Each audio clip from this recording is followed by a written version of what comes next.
नमस्कार विद्यार्थी मित्रांनो, आज आपण इयत्ता 10वीचा पार्ट सेकंडचा जो चॅप्टर सुरू केला होता, हेरिडिटी अँड इव्होल्यूशन.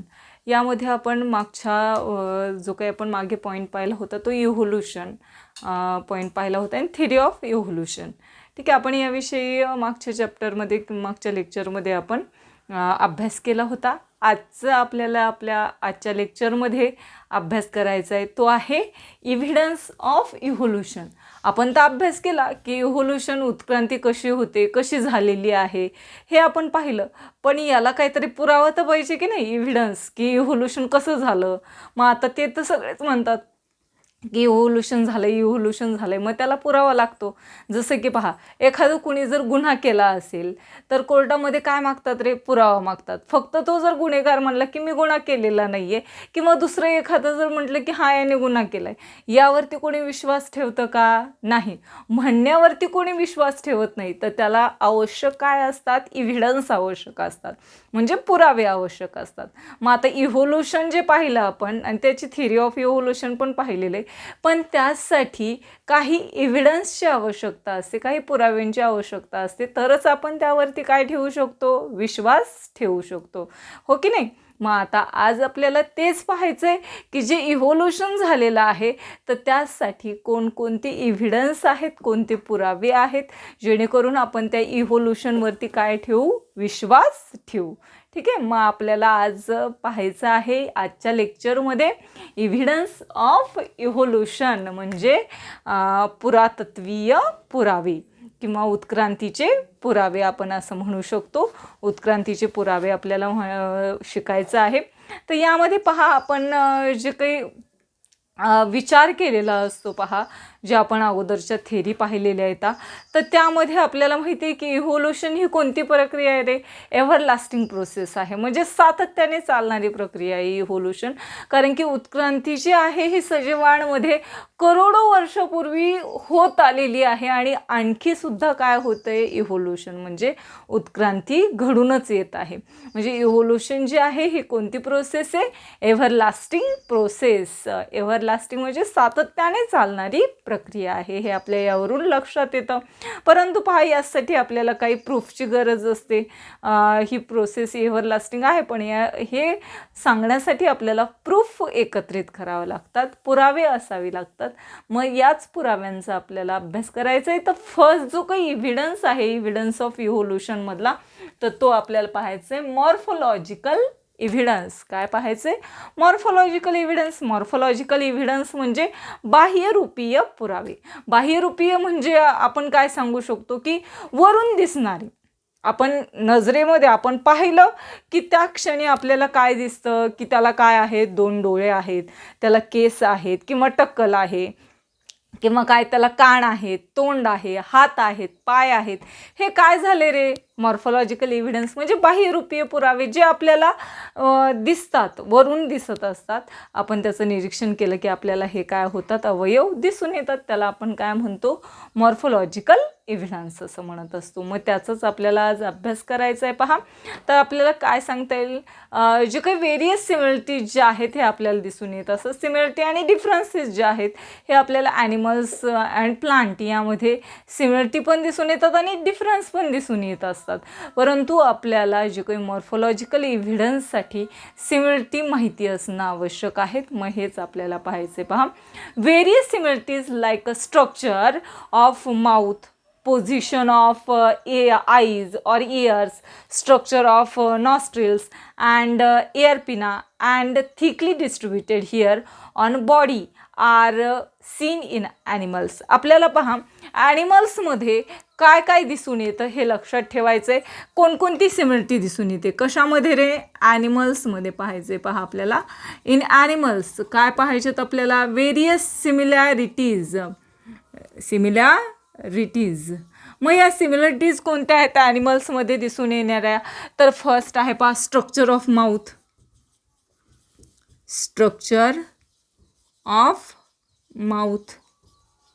त्यानंतर position of eyes.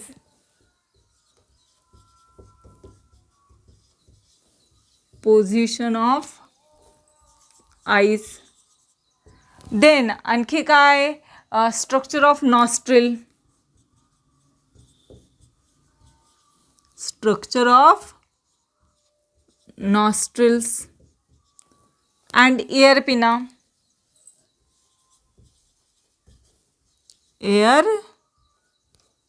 air pinna.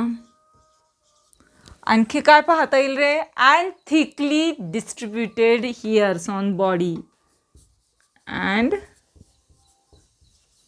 thickly distributed hair on body etc. पण आपल्याला जे सिमिलरिटीज दिसून येत असतात, जे काही मॉर्फोलॉजिकल एव्हिडन्स आहे, तुम्हाला शेजारी तुमच्या जे काही पुस्तक आहे त्या पॉईंटच्या शेजारी तुम्हाला ॲनिमल्सचे काही चित्र दिलेले आहेत पहा, पिक्चर्स दिलेले आहेत, जसं की डॉग दिलेला आहे, कुत्रा दिलेला आहे, शीप मेंढी दिलेली आहे, ओल्फ म्हणजे कोल्हा दिलेला आहे, सॉरी कोल्हा नाही, उल्फ म्हणजे लांडगा दिलेला आहे पहा. हे यांची पिक्चर्स तुम्हाला दिलेली आहेत. तर मग या पिक्चर्समध्ये तुम्ही जर वरूनच जर त्याचं ऑब्झर्वेशन केलं तर आपल्या लक्षात येईल पहा, त्यांचं स्ट्रक्चर ऑफ माउथ म्हणजे त्यांच्या तोंडांची रचना कशी आहे, सगळ्यांची सेमच दिसून येते. डॉग असेल, शीप असेल किंवा काय असेल, ओल्फ असेल, या सगळ्यांची जी काही माउथचं स्ट्रक्चर आहे हे कसं दिसतंय आपल्याला, सेम दिसतंय. त्यानंतर पोझिशन ऑफ आईज म्हणजे डोळ्यांचं स्थान, सगळ्यांचं डोळ्यांचं स्थान कुठे आहे, समोर आहे, हे आपल्याला दिसून येत आहे, सेमच आहे. यांचे पोझिशनसुद्धा कसे सेम आहेत. त्यानंतर स्ट्रक्चर ऑफ नॉस्ट्रिल, त्यांच्या नाकपुड्यांची रचनाही सेमच दिसून येते. आपण वरून जर विचार केला, वरूनच पाहिलं तर सगळ्यांनी पिक्चरचं ऑब्झर्वेशन केलेलं आहे. तर त्यांचं जे काही नॉस्ट्रिलचं स्ट्रक्चर ऑफ नॉस्ट्रिल म्हणजे नाकपुड्यांची रचना ही सगळ्यांची सेमच दिसून येते. इयर पिना, त्यानंतर इयर पिना म्हणजे कानांची सुद्धा रचना कशी आहे, सेमच आपल्याला दिसून येत असते. And then thickly distributed hair on the body, आणि त्यांच्या शरीरावर असलेले दाट अशा केसांची रचना किंवा केसांचं वितरण, हे सगळे जे काही सिमिलरिटीज आहेत हे आपल्याला कशामध्ये दिसून येतात रे? These are similarities are seen in animals, प्राण्यांमध्ये आपल्याला या सिमिलरिटी दिसून येत असतात. आलंय लक्षात? कोणकोणते सिमिलरिटीज दिसून येतात? Various similarities like structure of mouth, position of eyes, structure of nostrils and ear pinna, thickly distributed hair on the body. These similarities are seen in animals. Okay. And then आता प्लांटमध्ये आपल्याला पाहायचं आहे, प्लांट्समध्ये कोणत्या similarities आहेत? In प्लांट्समधील आपल्याला similarities पाहायच्या आहेत. तर पहा, आपल्याला प्लांट्समध्ये काय सिमिलरिटीज दिसून येतात, तर त्यांची लीफ शेप, कशामध्ये सिमिलरिटी आपण लिहून घेऊ, लीफ शेप, लीफ शेप. त्यानंतर लीफ मार्जिन, लीफ वेनेशन पहा, leaf venation. Then leaf petioles, leaf petioles etcetera occurs in plant. पहा, प्लांट्समध्ये काय तुम्हाला दिसून येतात similarities? Leaf shape, leaf shape म्हणजे काय? पानांचा आकार. पहा, आता या ठिकाणी आपण जे काही तुम्हाला पुस्तकामध्ये दाखवलेली आहे ते पानांचं आहे. हे आंब्याचं पान आहे पहा, त्यानंतर हे चिक्कूचं पान आहे, आणि हे कशाचं आहे? पेरूचं पान आहे. ठीक आहे. तर आपण यांचं काय केलं, जे काही सिमिलरिटीज आपल्याला दिसून येत असतील, फर्स्ट तुम्हाला सिमिलरिटी काय सांगितलेली या प्लांटमध्ये? लीफ शेप म्हणजे पानांचा आकार. पहा, या तिन्ही पानांचा जो आकार तुम्हाला दिसतोय, लीफ शेप जो आहे, हा कसा दिसून येतोय रे? सेमच दिसून येतोय. ओके. देन लीफ व्हॅनेशन म्हणजे त्यांचा शिराविन्यास. शिराविन्यास म्हणजे पहा, या प्रत्येक जो काही आपण पान घेतलेला आहे तर त्या पानाच्या मधून एक मोठी शिर तुम्हाला जाताना दिसून येते. प्रत्येक कोणतंही पान घ्या, आणि त्या जी मोठी शिर आहे तर त्या शिरेला काय फुटलेल्या आहेत रे? सेकंडरी व्हॅनिशन्स म्हणजे दुय्यम शिरा आपल्याला फुटल्याचं आपल्याला दिसून येतं. म्हणजे यांचं लीफ व्हॅनिशन जे आहे हेही या पानांचं कसं दिसून येतं आपल्याला? यांच्यामध्येही सिमिलरिटी दिसून येते, साम्य दिसून येत असतं. अँड देन लीफ पेटिओल्स म्हणजे पर्णदेठ.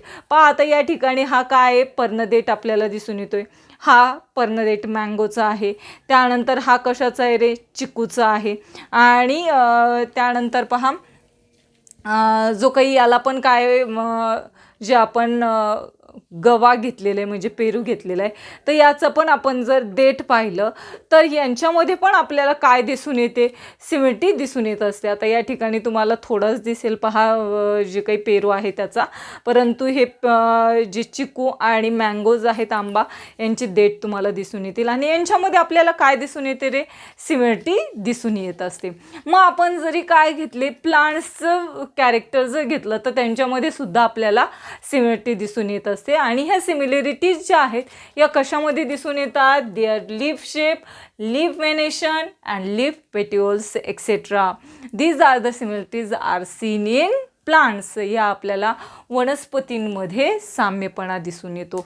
मग आता या सिमिलॅरिटीवरून आपल्याला काय लक्षात येतं रे, this indicated some similarities in those group, hence we said that or we prove that origin of must be a same, origin of must be a same and they have a common ancestor.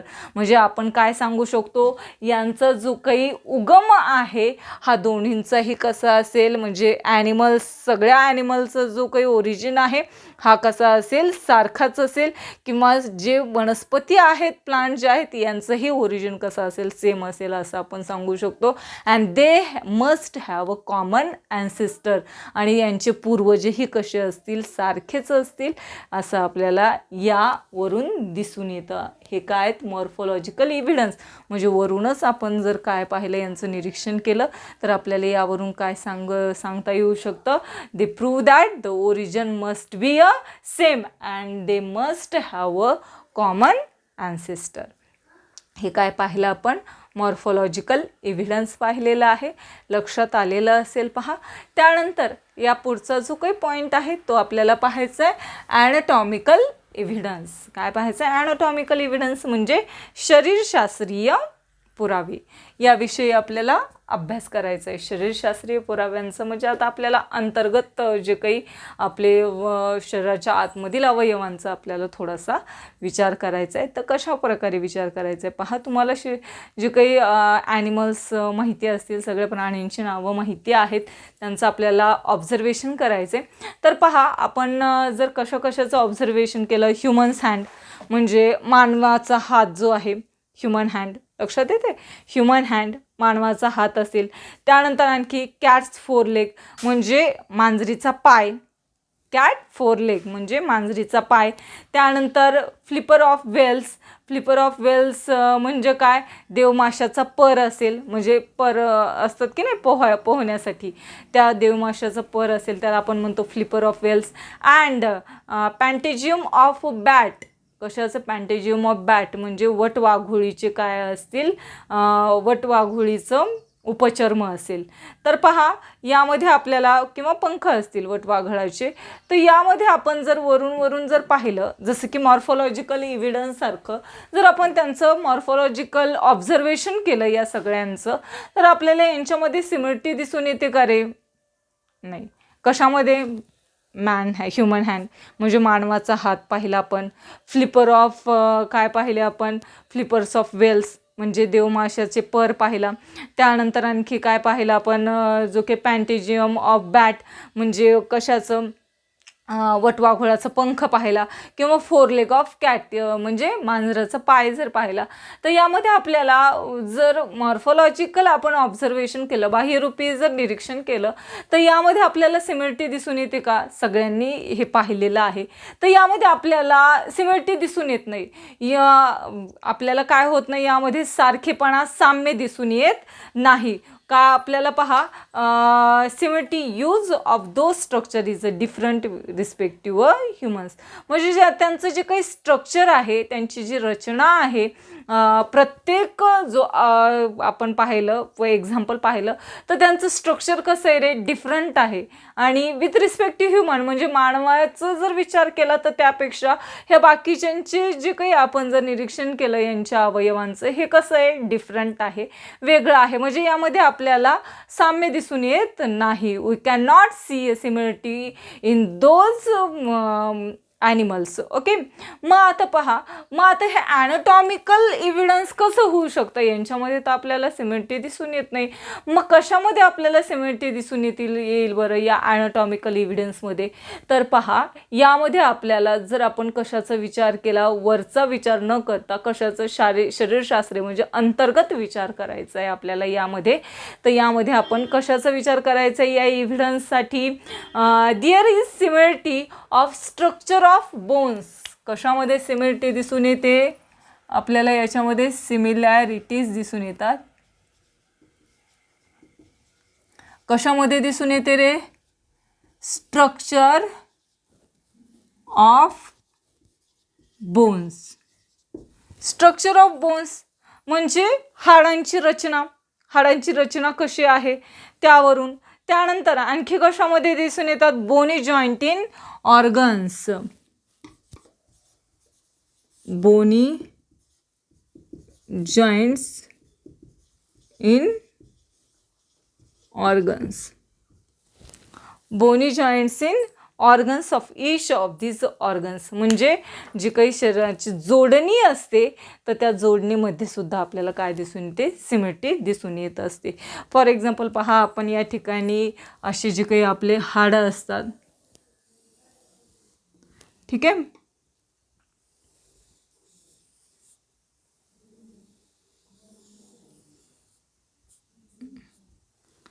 या ठिकाणी पहा अशा प्रकारे आपल्याला हात दिसून, आपले बोटं दिसून येत असतात. मी काढण्याचा प्रयत्न करते. अशा प्रकारे काय असतात? आपले जॉईंट्स असतात. त्यानंतर हे हँडचं झालं. हे कशाचं आपण पाहिलं रे? हे जे काही जॉईंट्स आहेत हे कशाचे दिसून येतात आपल्याला? Cats leg. ठीक आहे,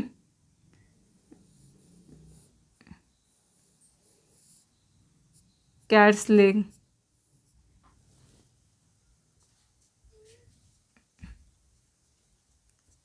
आपण एवढंच पाहू.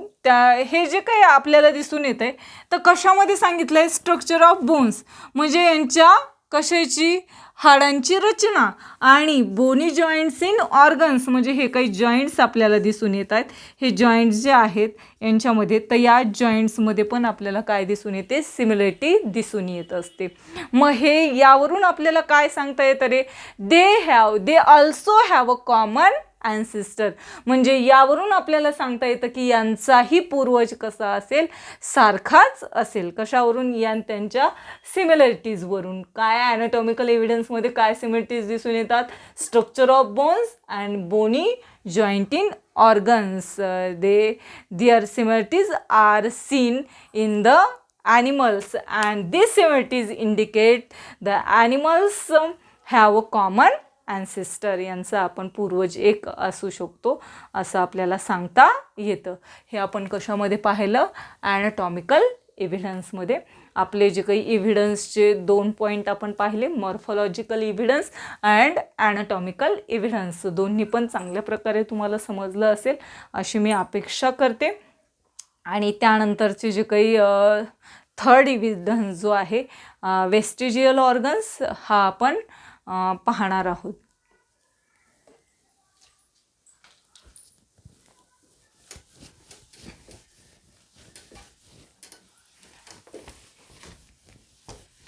Vestigial organ.